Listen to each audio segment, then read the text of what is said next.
السلام علیکم سامعین، 14 شوال المکرم اور 24 اپریل ہے۔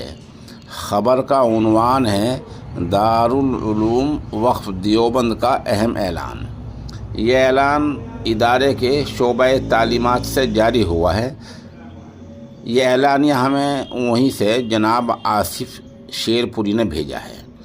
اعلانیہ میں کہا گیا ہے، بابت آغاز تعلیم سن 1445-46 ہجری دارالعلوم وقف دیوبند میں داخل تمام قدیم و جدید مطلع کیا جاتا ہے کہ مؤرخہ 15 شوال المکرم سن 1445 ہجری مطابق 25 اپریل 2024 بروز جمعرات صبح 8 بجے دارالحدیث فوقانی میں جانشین خطیب الاسلام حضرت مولانا محمد سفیان قاسمی صاحب مدد العالی استاد حدیث و محتمم دارالعلوم وقف دیوبند بخاری شریف کے افتتاحی درس سے تعلیمی سال نو بابت 1445 ہجری کا آغاز فرمائیں گے۔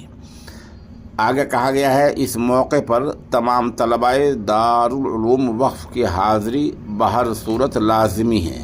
بعد ازاں دیگر درجات میں اسباق کا آغاز ہو جائے گا انشاءاللہ۔ طلباء اپنی جماعتوں میں موجود رہ کر اسباق میں حاضری کو یقینی بنائیں۔ اس پر ادارے کے صدر المدرسین ناظم تعلیمات سید احمد خضر شاہ مسعودی کے دستخط ہیں۔ اس اعلان کی تصدیق ادارے کے نائب محتمم حضرت مولانا شکیب قاسمی دامت برکاتہم نے بھی کر دی ہے۔